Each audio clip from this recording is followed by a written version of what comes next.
Hello and welcome back to our YouTube channel. Well, it is 21st July 2025 today, and it would be our first lecture on governance. So before we'll start our discussion, I would like to give you the brief introduction about this initiative so that if you are new to our channel, you will get more connected with us. Basically from 2nd June 2025, we started an initiative here by the name Target IAS 2026. Under this initiative, every day we had promised you that we will try our best to upload 2 videos on our YouTube channel. The one video which is in the morning or afternoon session, here we discuss the current affairs. What we do? We take up the most important articles from the newspapers. We try to discuss them with respect to your prelims preparation as well as with respect to your mains preparation, so that we will give you everything whatever is needed through these current affairs for you to clear the exam. And after this lecture, which is in the first video, we upload another video in the evening session, which is this video where we discuss the static syllabus of yours. Here we started with Indian polity, which we ended on the 17th of July. We discussed everything with respect to Indian polity, whether it would be related to prelims or mains. Whatever was important for your preparation, we had discussed that. And we promised you that after we will finish Indian polity, we will start with governance, because these two subjects are very much interconnected with each other. That is the reason we had started governance now. So here we had promised you that by the month of January 2026, what we are going to do, we will cover your full syllabus. We will try to cover every subject what is required for you to clear the exam, whether it would be related to prelims or mains. But the exception is here that we are not going to cover your optional subjects. That is the only exception. Other than optional subjects, we are going to cover everything what is required for you to clear the exam. And as we are delivering these lectures, at the same time what we are doing, we are preparing your notes.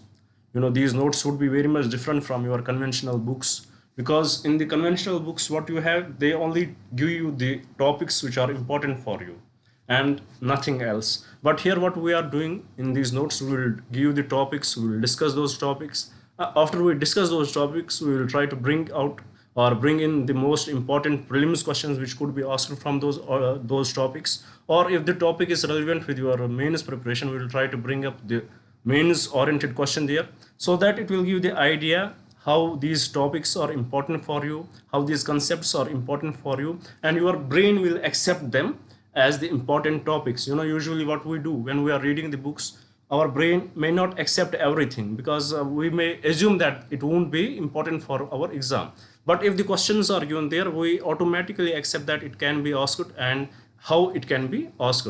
So this is the approach in which we are making these notes. I had told you that once the subjects would be over, we will provide the notes. But as I told you, the governance is very much connected with the Indian polity. So we'll combine the both notes, and once we'll complete the governance, these notes would be available. And for every subject, for each subject, you would just have to pay 200 rupees. And if you want to get access to us, if you want to get if you want to get these notes, you would have to mail us. The mail ID is given in the bio. So contact us and we will provide you the notes, but you would have to pay 200 rupees. So this is about the initiative. If you want to be the part of it, please do subscribe the channel, do share it with your friends so that they may also get benefited from this initiative. And please do write in the comments what else should we bring for you guys. Now without any delay, let's start with the topic of today's, which is governance. This governance part of your syllabus, it is more related to your mains preparation mostly, and rarely any question would come from the governance part with respect to your prelims. Most rarely, sometimes one question would come, sometimes two, maximum 3 questions would come from this topic with respect to your prelims. Otherwise, this whole subject is much related to your mains preparation. So if we will see in the mains perspective, we are discussing GS2. In GS2 there are certain subjects which we have to focus on. The first is Indian polity, which we discussed in a very detailed way. Now we have governance part of GS2, which we are going to discuss from today. Then we have the after governance we have social justice, which we will take after some time. Then after that we have international relations. These are the subjects which are the part of GS2 paper. So here what we discussed so far, we discussed Indian polity, we discussed everything whatever was required for you to clear the exam.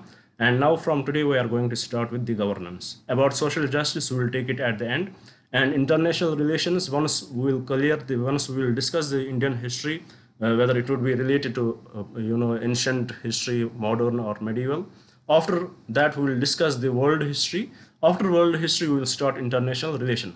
The reason for that is, once you are not aware of the world history, it becomes very much hard for the students to get the international relations, because it is very much connected to the world history. So that is the reason we will first take up the history classes, then we will jump to the international relations. And about social justice we will take it at the end.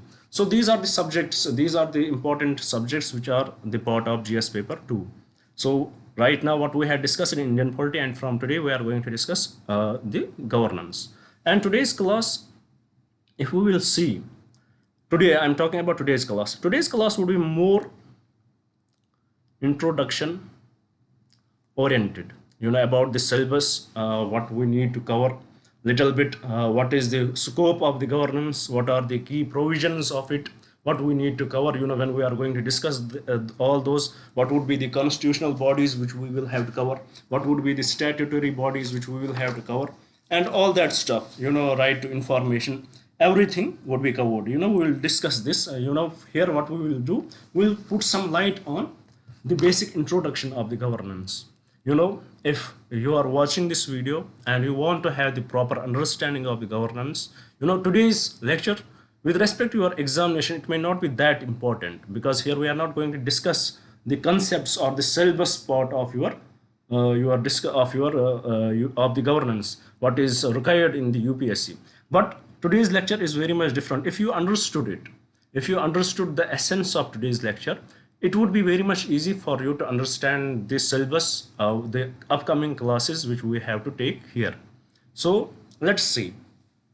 First of all, if we look at this, the entire syllabus of the governance, what we have to understand in the governance. For example, first of all, we have to understand what governance is. First, we have to understand the governance. Then we will see what governance is about. We will see there is transparency, there is accountability. We will see various acts formed in this regard. If there is the need of the transparency, then what India has, what acts in India have which deal with the transparency, what acts in India we have which deal with the accountability. So we will discuss that. Then we will see jobs to be performed by the government. What are the various jobs the government has to perform, how to resolve the grievances. For example, if there is any department, they are bringing up any regulations, any laws, and if the citizens have the grievances with regarding to anything, how they can interact with the government, we will see that. And also how to hold the government accountable. Then there would be various laws which we would have to study, various constitutional bodies which we would have to study, various statutory bodies which we will have to study, various non-constitutional bodies. So what does it mean? If we look at the syllabus by the language of the syllabus of this subject, it would be really difficult for a student or for a teacher to cover that, because anything in UPSC, one thing you have to be very much clear. Anything in UPSC has a wide scope. For example, we discussed Indian polity. Whatever we discussed, we discussed Indian polity for 30 classes almost. It took us 30 classes to discuss Indian polity. Does it mean that whatever we discussed there is enough for your examination? Is enough for the syllabus, not the examination. For examination that should be enough, but about the requirements of the syllabus, is that enough? No. Answer to it is no. In this country, how many institutes are there, how many IAS coaching institutes are there? Tell them whatever they are teaching you, or whatever book you are referring to. For example, for Indian polity you would refer Lakshmikant, and if you ask the person who had wrote that book and tell him, is it enough for a person to clear the UPSC exam? The answer would be big no, because the syllabus is very wide. There is a lot of interpretation about the syllabus, how long we can go. In governance there is one part where we have to compare the constitutions of India and with other countries. So does it mean that we have to the 30 classes which we took for our constitution, does it mean that when we will take up the US constitution we will take 30 classes? Does it mean that after that when we will take UK constitution we will take 30 classes for that too? No, we will take the important things, the essence of the constitution, the important things which link the two, which are which are very much similar. For example, the concept of secularism. We'll discuss that. What is the scope of secularism in with respect to the US's constitution? What is the scope of secularism with respect to India's constitution? We had discussed that. So in this way, the point is the syllabus is very wide. We cannot cover everything. Nobody can cover it. Indeed, whoever is the topper, he would have not covered everything. But the point is, we have to link this. There are a few things with which we have to link. First, we will have to look at the previous year question papers with respect to prelims as well as mains. See what is the demand of the questions which UPSC is asking you. So we will have to frame our preparation with respect to that demand. Second thing, what we will have to look at is the current affairs. What are the organizations in the current affairs? What are the constitutional bodies in the current affairs? What are the countries whose constitution has been amended? What is the scope of that amendment with respect to Indian constitution? In this way we are going to clear it. So the point is, if you will ask me now, sir, what would be the book which would be enough for governance? To this my answer is, please don't read any book for the governance, because you cannot cover it, but then still you have to prepare for it as it is the part of GS2. So what will you do? First, you will follow my lectures here, take the notes of the lectures. Second, it should be enough. And second, my notes which I am preparing, that should be enough for the governance. Except that, please don't read anything. Then it is up to you. If you want to waste your time, that is fine. But if you will ask my recommendation, I would say go through my lectures and then go through my notes. That should be enough for you to clear the exam. So the point of this whole scenario which I brought in front of you, that the syllabus, it is very wide. Even though it would be in few words, but if we will take the interpretation of it, it is very wide. So what we have to look now, how we can prepare it. First we will look into the previous year questions, so it will define our preparation, and then we will look into the current affairs. What are the associations, what are the organizations in the news, that we will discuss. So with this, this is about what should be our scope with respect to the understanding of the governance part of our syllabus for GS2. Now, without any delay, let's start with a basic question. What is governance? Let's start with this question. What is governance, and what does different institutes define it? How does different institutes define it? Does governance have some proper definition? So the question which I'm raising here for our discussion, for today's discussion, introduction, totally not related to your preparation, as directly the questions would be asked from this lecture, but to understand the future lectures, it is important for you. So what is this governance? The question is, what is this governance? What is the definition of the governance? If anybody can give me the definition of the governance which is accepted widely, I would assume that he is nonsense. He had not read anything about the governance, because there is no way you can define governance in simpler terms, or there is no way you can define the governance. There is no single definition of the governance. There are multiple ways you can understand it.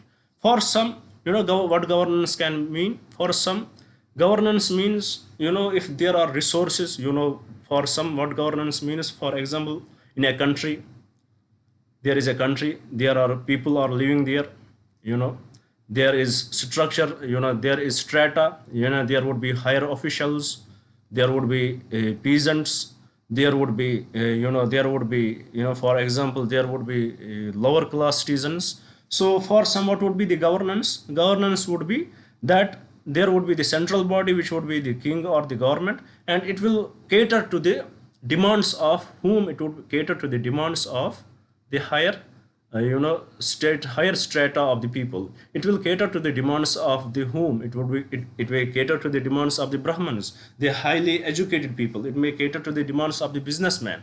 Only for some governance may be it, or for some, what governance may mean, for some, if there is a country, whoever is there, the governance would cater to everything, whatever is in the country, whoever is in the country, everybody's, everybody would be, considered, their demands would be considered, and the role of the government would be to, to provide what the people in the country are asking for in a very efficient way. So for some, the governance would be something different. So here I had brought two important definitions of the governance for you, so that you will have, it will open your minds what the governance is.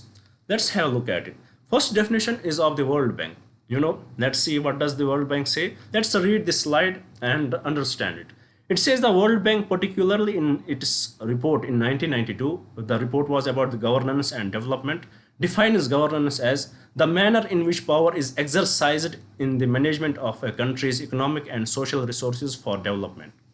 So what does it say? The manner in which power is exercised in the management of countries' economic and social resources for development. So ultimate goal under the World Bank's definition, the ultimate goal is of the development. The ultimate goal is of the development. So what does the World Bank say? The ultimate goal is development. For a country to achieve development, when we are assuming there is a country, so let's suppose we are assuming there is a country. For them to achieve this development, the country would have resources, whether it would be economic resources or it would be the social resources. What does it say further? It says the manner in which power is exercised in the management of countries' economic and social resources. So there would be some central authority. What would be there? There would be a central authority who is going to exercise its power. There would be a central authority. For example, in our country, who is the central authority? It is the central government. It is the government who has the power to what? This government has the power to manage. This government has the power to manage the country's economic and social resources for the development.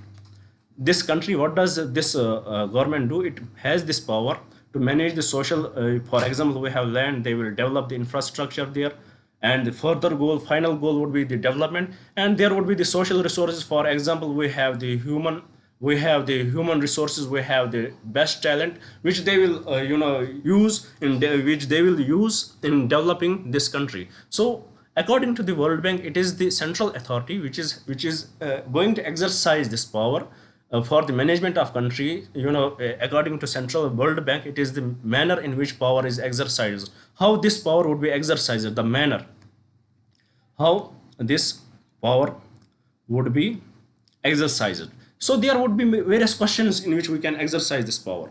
First of all, let's see how the governance will work. For example, if there is a central authority, what they will do, they will appoint certain officials. They would want, they will believe that if we are going to bring in the roadways in this area, if we are going to bring in infrastructure in this area, irrespective of the irrespective of the nature of this land, whether this land was particular for whom. Let's suppose there is a tribal land. Let us suppose there is a tribal land now. Now let's give it this direction. There is a tribal land, and government thinks that, the central government thinks that, if we will bring in infrastructure there, if we will bring in roads there, we will cut down the trees. If there are mountains, for example, there are some hills, we will level them down for the bauxite collection. If they are thinking like that, suppose a country, as the central authority is thinking like that, if we are able to achieve it, we will level down the hill there, we will collect the bauxite, and it would further lead to what? It will lead to the development. It would eventually lead to the, when we will get this mineral, it will lead to the development of the people.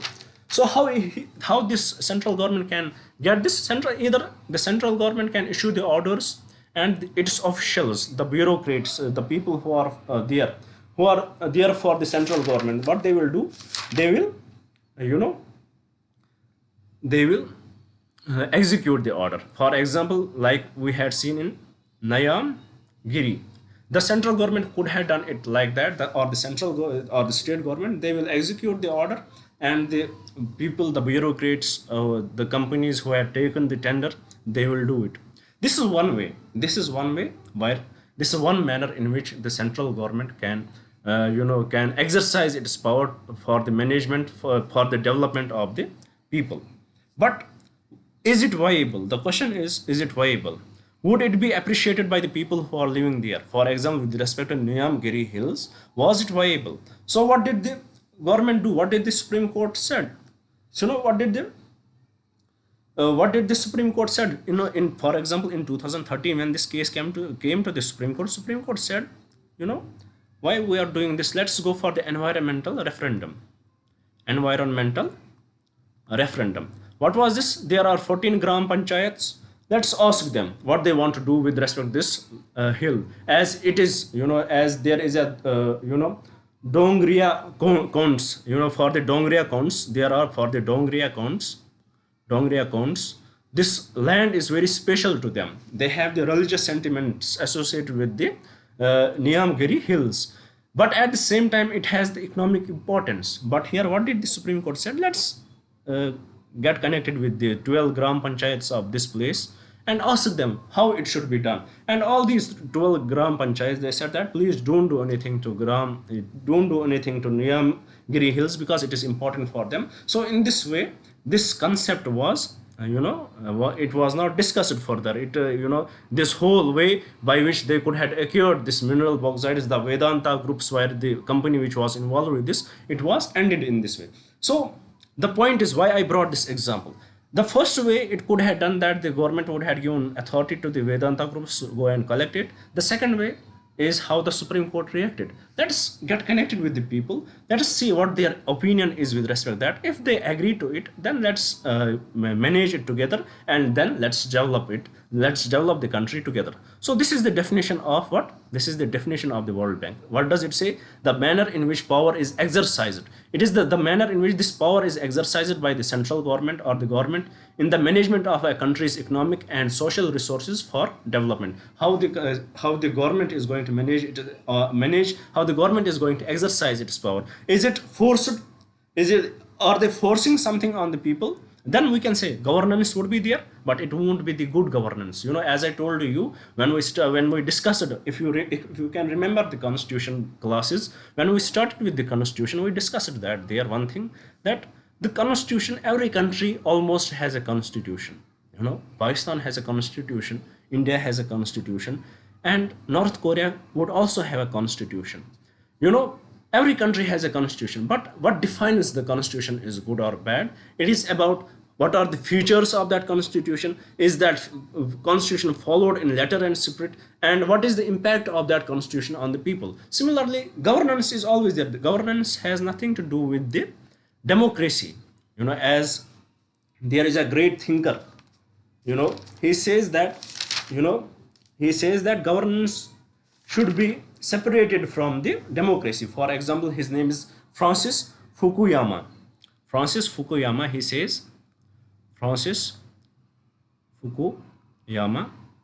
He says, this governance, it should be discussed separate of the democracy. Governance is there whether the country is democratic or not. So doesn't matter whether a country is democratic or not, the governance is a government's ability. What does the Francis Fukuyama say? The governance is a government's ability to make and enforce rules and to deliver services regardless of whether the government is democratic or not. So it is this, according to Francis Fukuyama, governance has nothing to do with the democracy.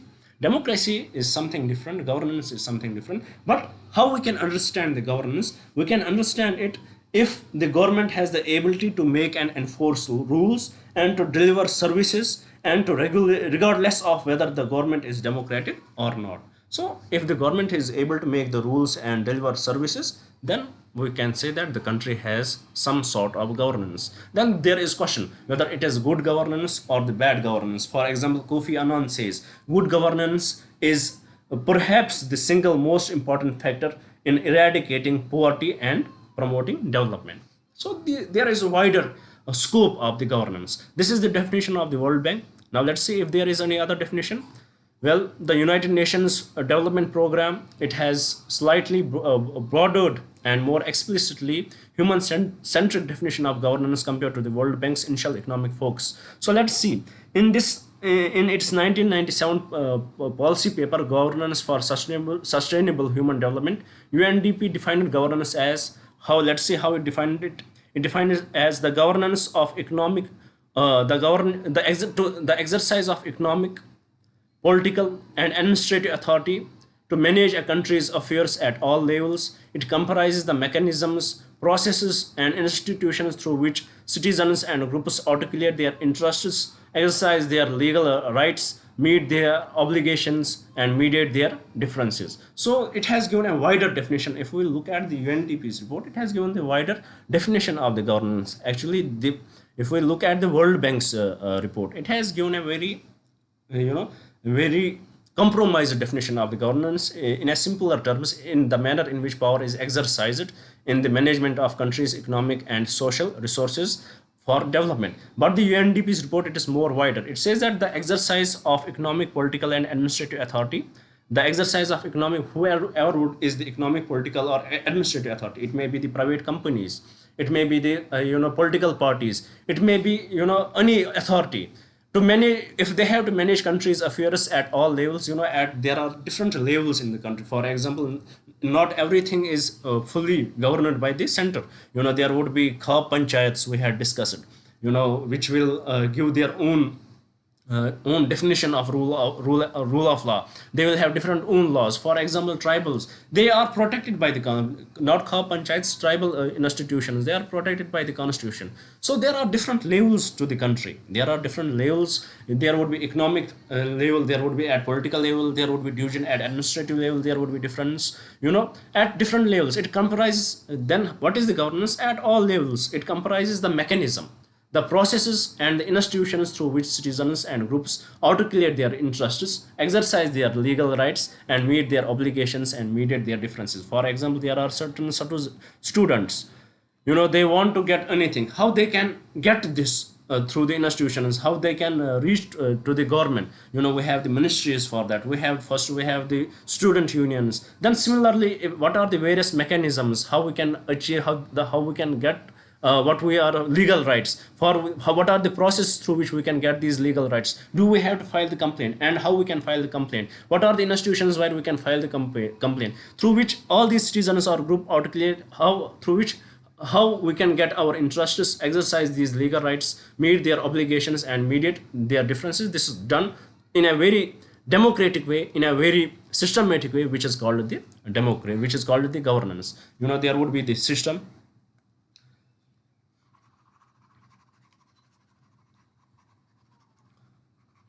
No.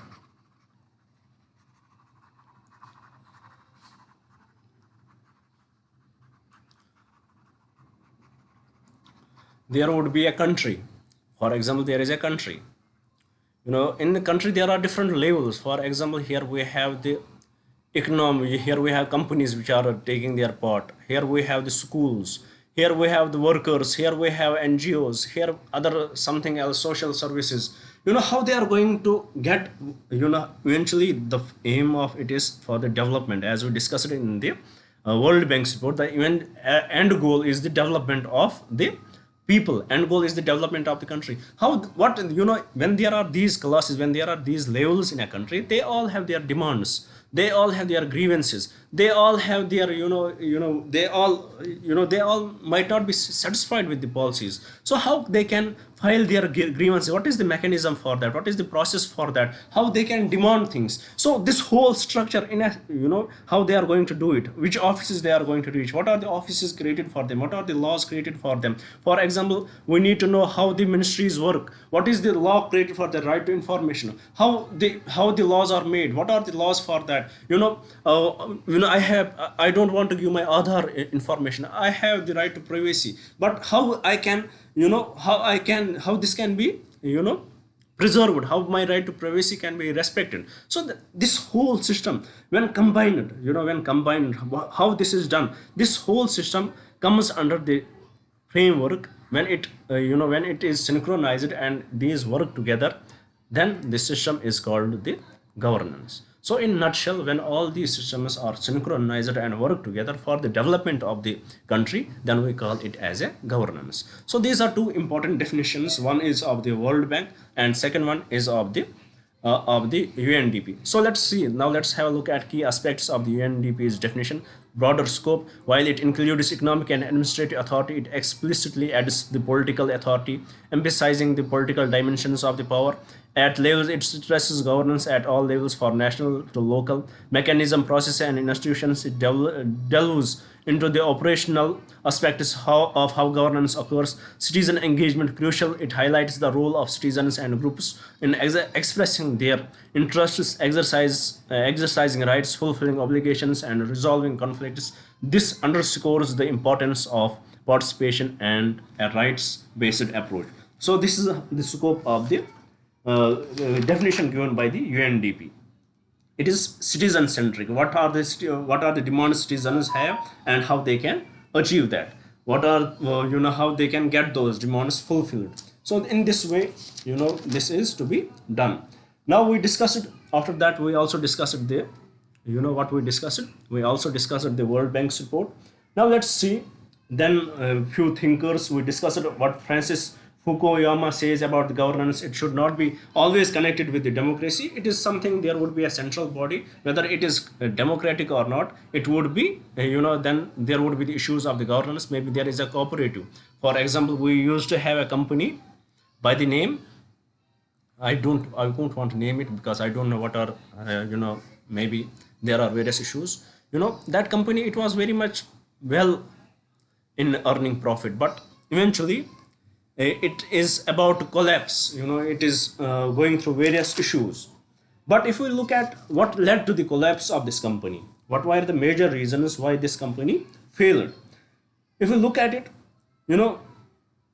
does the company have the resources? It was generating much more profit than the other companies. But why there is so? Why it is going through this bankruptcy right now? Why there is such a huge debt burden on them? Why this company is collapsing?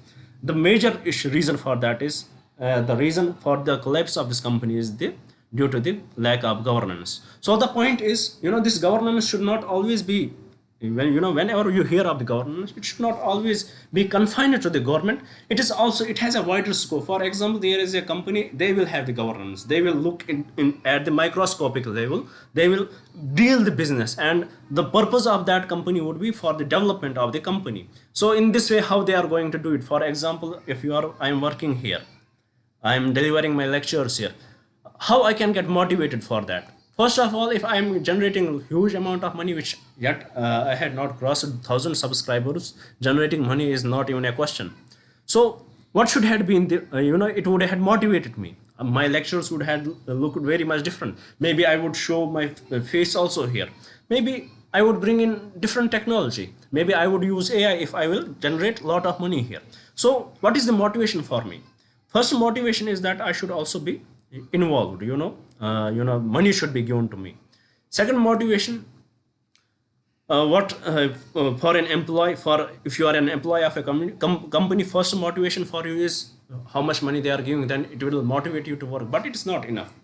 You will not think of you will not think better of the government, better of the company. Then what would be the second motivation? That your work life is made more simpler. Your work life is more simpler. You are supposed to work only for 2 hours and up to your demands whenever you would want to work. It will motivate you to work, but at the same time it has also the limitations. Then the third best way in which this motivation can be increased, that the company owner will tell you that, see, this company is yours. If we will grow, you will grow. So get involved in the decision making. Get involved. Everybody will get involved in it. Similarly, it will show you how important you are. It will show the inclusivity of you, how important you are for this company. So eventually, when your decisions will be respected, what it will do, it will motivate you. Similarly, with respect to that company, they were generating the revenues, but there was the lack of governance. For example, there should have been the chief finance officer who will look at where from the money is coming, where this money is going, but there definitely there was the absence of finance officer. And with respect to board of investors, as this institution is not important for your preparation, but the point is, when there are governance issues, first of all, governance should not be only focused, it should not be only concentrated to the country. It has a much wider range, even at the home, at the home level, you would have a house, you would have a father there, you would have a mother there, you have a little governance there. Your father will make rules that after 9 you should not come, after 9 you should not stay outside. What is the reason for that? Because your father knows that we are living in a city there, it may be harmful for a child to roam outside home, so there would be rules. So what would be the eventually what would be the impact of all those rules? Your decisions would, when you are of certain age, then your father would ask you, how we can, where should you marry, where we should marry your sister would be asked, similarly there would be more inclusivity in it, and the ultimate goal would be the development of your home, the development, the economic development, the social development of your family. Similarly, at the national level, it is of the country, but at the different levels, at the corporate level, they will have the ultimate goal would be the development of this corporate, development of this company. So we should not only think of the corporate in a way that how they are impacting in a negative impact, but it has a very wider range too. So we discussed with respect to World Bank, with respect to UNDP. Then we discussed about few thinkers too, like Francis Fukuyama. What does he say? Similarly, there is Bevier and Rhodes. They also discuss about governance. Let's see what does they talk about governance.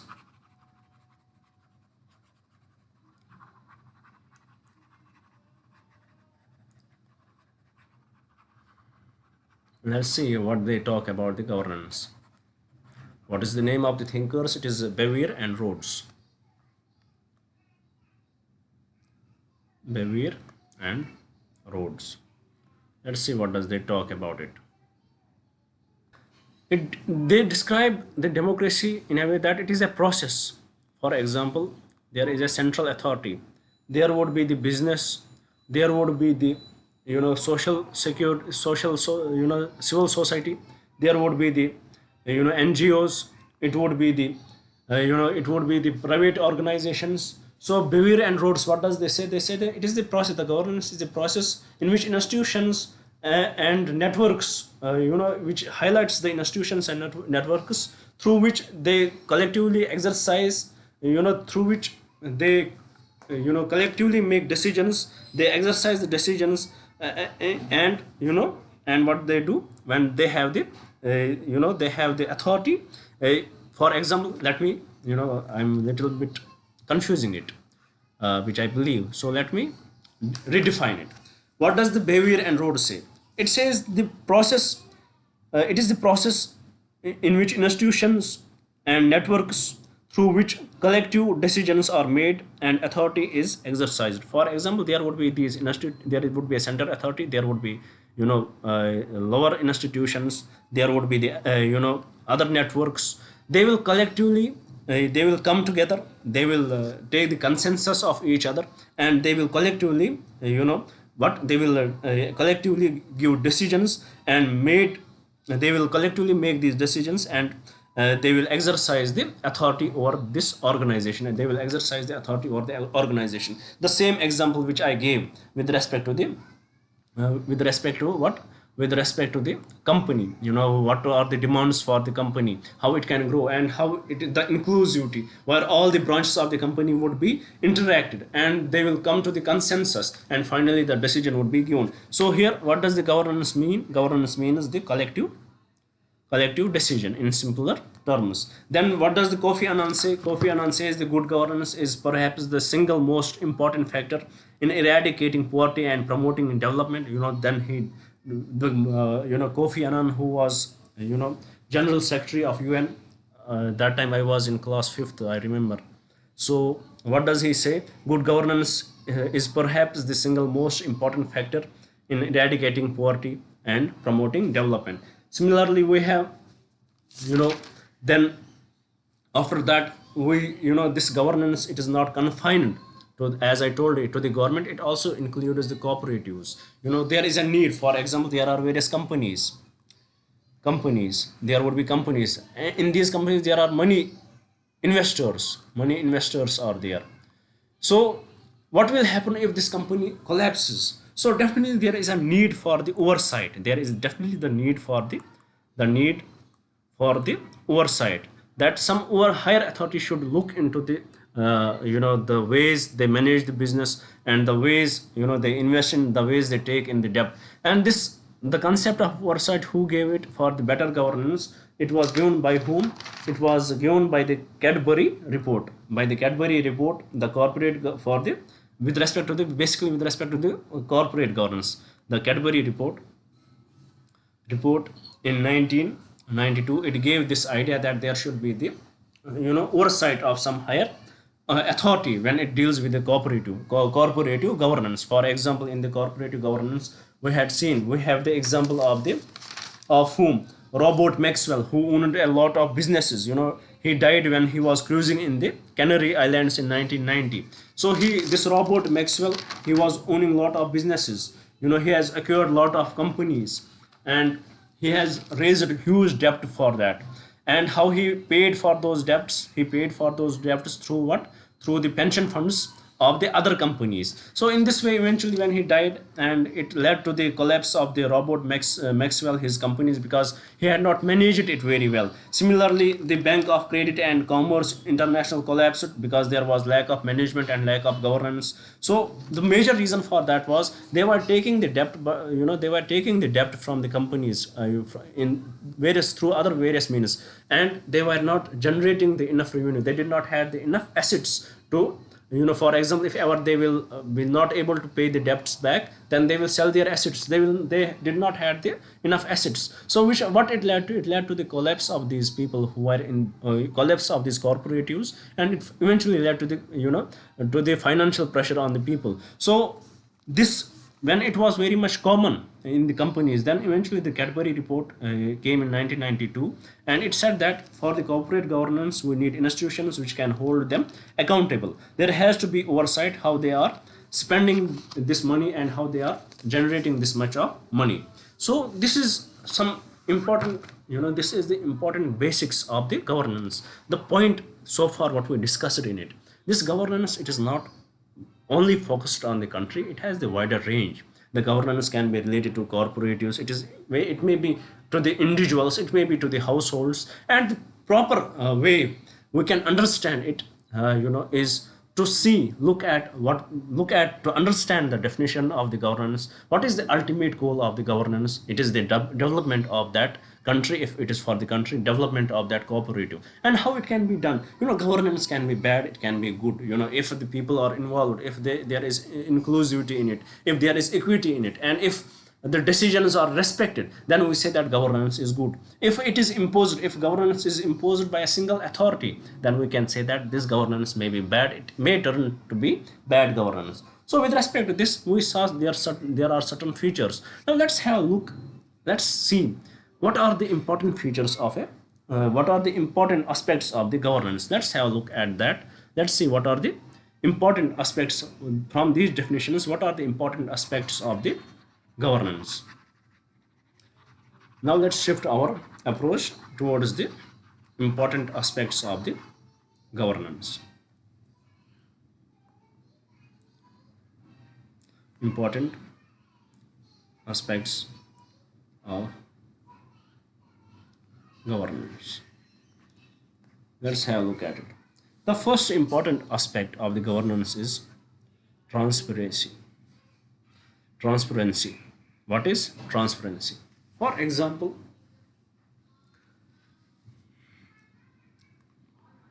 no filter. For example, there is a company, or there is a, for example, we as a country, we are a nation, we are a sovereign country. The bureaucrats, they will come up with the laws. For example, they will, they are going to give any tender to any, the government is going to give any tender to any business, public, private company. So isn't it our right Isn't it all right? We ask the questions to the government. What is the reason? What is the reason you had given this tender to this company?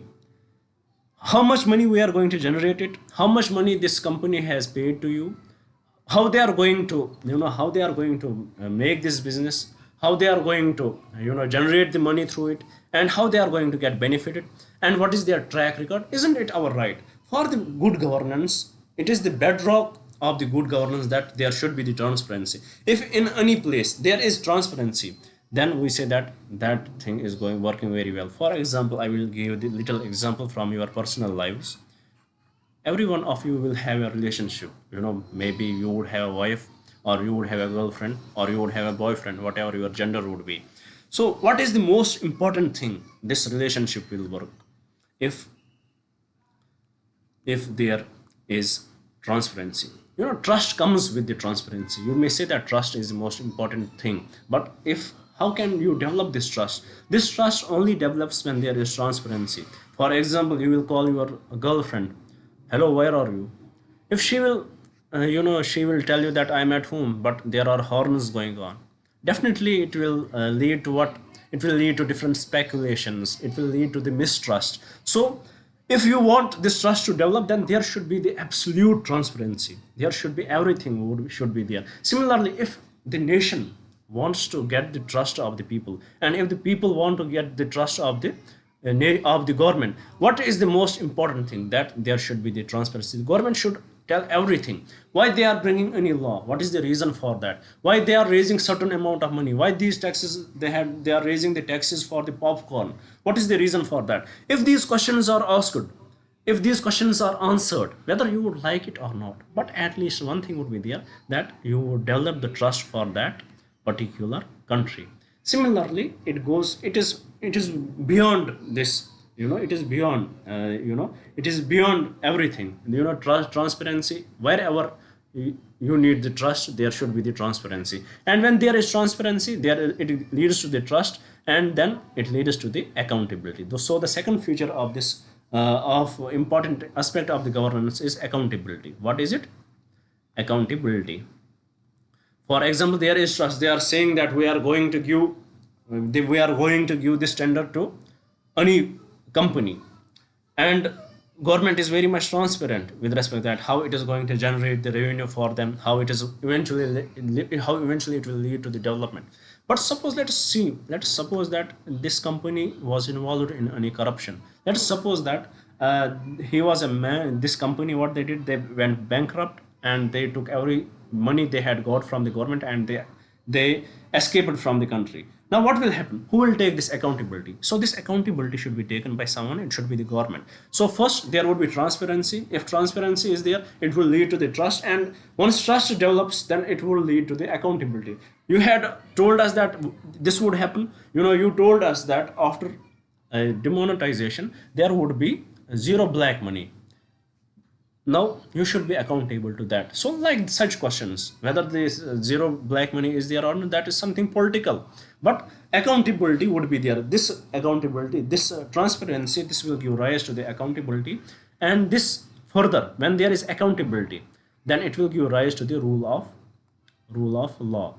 That, for example, suppose there is any bureaucrat who has done there is any bureaucrat who was responsible for doing any business, his work, but he has not done it. Because of that, the company went into loss, or that organization is loss making, or there are charges of corruption. Now how it can be dealt to continue? So to continue that, this trust should be there. For example, we have trust on the government right now, and there are bureaucrats who are corrupt, who are indulged in many corrupt practices. Now what will come? That how we can continue this trust should continue if there is rule of law, if these bureaucrats are treated equally before the law, if there is a punishment for the corruption, they are also given this punishment. So first there would be transparency, then it would lead to accountability, then rule of law. Then fourth important thing of this is the participation. This participation is very much important for the governance. It is that everybody is involved. The government is asking the people what decisions we are going to make. The companies are asking the people, their employees, how you know what is comfortable for you, how we can develop together. So this participation, it is also the essential feature of the governance, involve the citizens in decision making. This participation is not only confined to the elections, that after every 5 years we are going to elect. If they are not following us, then we will remove it. So this participation should be beyond elections. We should be able to question them. We should be there. If, for example, they are going to make any law, they should ask the opinion of the people. What is your opinion with respect to that? So that there would be much trust, much transparency, and much good governance. After that, we have the for the participation, we have the, for example, the role of technology, like mygovernment.in. We have this website, where technology will play a role, and there we can raise the various opinions what the people do want from the government. Similarly, then there is another term which is effectiveness and the efficiency. What is the effectiveness of any? There is, after the rule of law, let me rub it first, it is getting more congested here.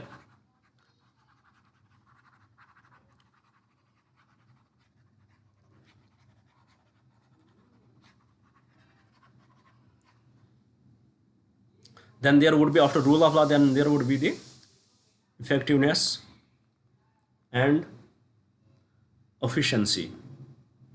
How efficiently, how effectively, how decisions are made, and what is the impact of those decisions on the people, how efficient they were. Then it would lead to the consensus. It would be the consensus oriented, that when there would be the involvement of the people, then definitely the consensus would be taken. What is the consensus of the people with respect to any law? And when there would be the consensus, there would be the negotiations too. Different players would come in, and there would be negotiations. For example, there is any conflict between the civil society, there is a conflict between the civil society and the government, then negotiations would start. There is a conflict between the tribals and the government, then the negotiations will start. So these are some important aspects of the governance. Let's have a look at it. It is participation, allowing all citizens to express their views through legitimate means. Rule of law, fair legal framework enforced impartially. Transparency, decisions and their enforcements are done openly with accessible information. Responsiveness, institutions and process serve all stakeholders in a reasonable time frame. Consensus oriented decisions making mediates different interests to achieve broad societal consensus. Equity and inclusiveness, ensuring that all members of the society, especially vulnerable groups, have opportunities and are not excluded. Effectiveness and efficiency, then we have institutions and processes produce result that meets societal needs while making the best use of resources. Then we have accountability. Governments, the private sector and the social society organizations are accountable to the people and to each other. So these are the important aspects of the governance. Now let's move to the another topic, which is on the first slide we will discuss that. This another topic is governance beyond. Let's put some light on the governance beyond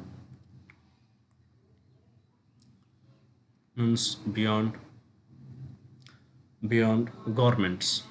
It is, as I told you, it is not only confined to what?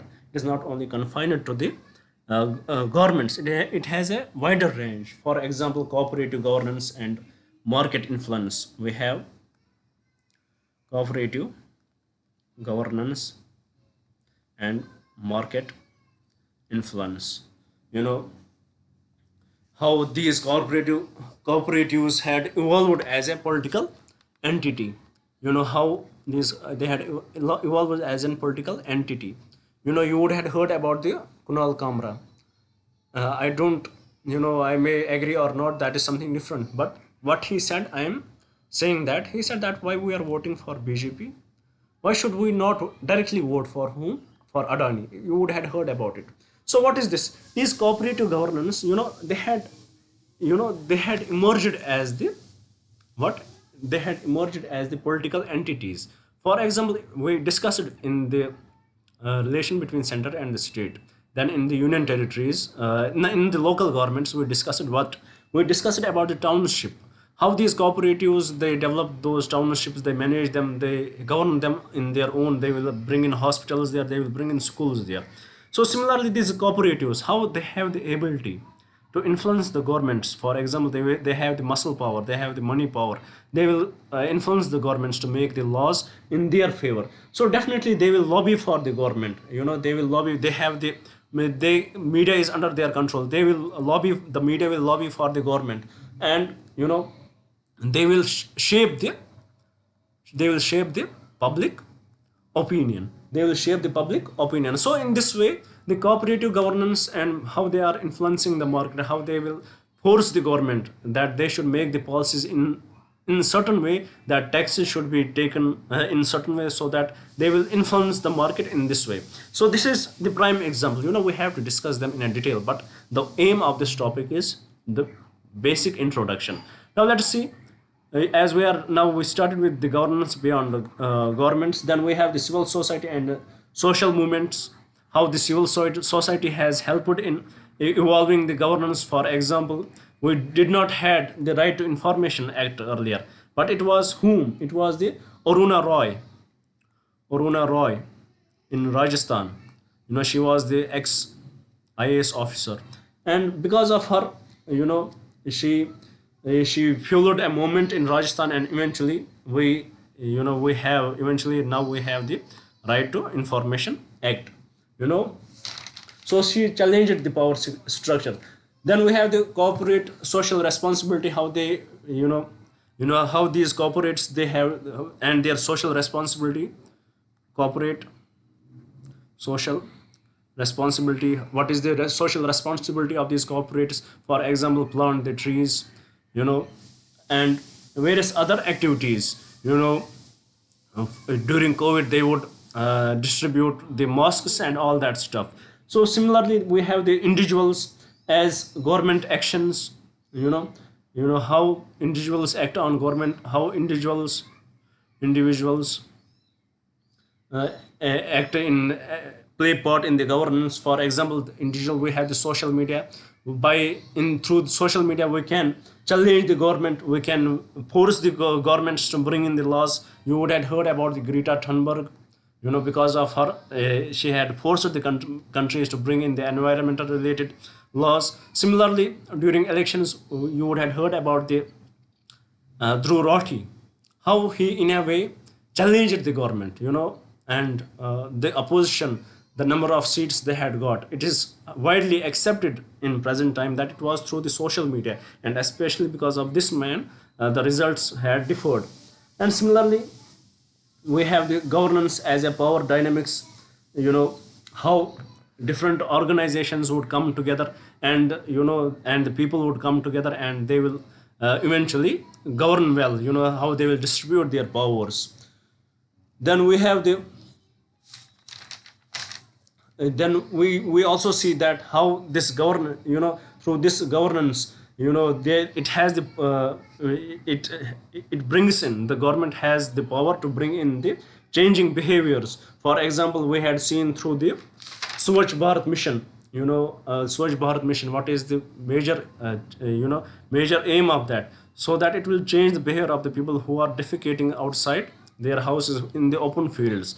So similarly, this governance, it is not, the point is that it is not confined, the governance is not confined to a simple term which is related to government. It has a very beyond meaning, it has a very wider meaning. It is more connected, it is more more widespread. It is not only confined that how the rules would be made and how they would be enforced, but it has a very wider meaning. It does not only contain the making of the rules, it also contains impacting the behavior, changing the mindset of the people. If they want to separate any propaganda, how they would separate it. It is through this governance, it is this governance which enables it to do so, which enables these entities to do so. And similarly, we had now what is similarly, as we are moving forward, then we will see the impact of the digital platforms on the governance, how it has made it easy for the people to be governed well. It has made it easy for the people to demand the questions from the governments, but at the same time there are various risks. For example, exclusivity, there would be for example exclusion, the risks of exclusion. For example, with respect to Aadhaar, when Manrega became the mandatory for when Aadhaar became the mandatory for Aadhaar, there were lakhs of people, lakhs of workers who were who were excluded from this benefit of the Manrega. So with respect to digital platforms, it has also impacted the good governance, but at the same time it has led to the exclusion too. Similarly, we discussed the example of the Manrega and how it has how it has impacted the good governance. For example, earlier in the Manrega itself, what was the criteria? There would have been middleman and there was huge loss of money. But once the other came in, once the direct benefit transfer came in, this concept of middleman ended and the money was given to the beneficiaries. So in this way it has contributed to both. Similarly, we can say that it's social media. It has through the present time, the social media has become the instantaneous governance. For example, during the times of Sushma Swaraj, she was very much she was often on the Twitter, and the way she utilized Twitter, it is something to be applauded. If anywhere they had the issues, she would take that issue through the Twitter and refer it to that ministry. So in this way the governance is improving, or in this way the social media, the current media, the technology is impacting the governance. So today's lecture, it was much broader, it was much confined to the introduction. From tomorrow we are going to discuss them one by one. What is transparency, how India has brought in the transparency, how accountability is there. So with this, it will take us 11 more lectures to discuss this subject. I hope you would be here with me. I hope you would support this initiative, and I definitely hope you would subscribe the channel, you would like this video and share it with your friends. So with this, I'm going to conclude today's discussion. Thank you for staying with me. Thank you very much and have a nice day. Bless you.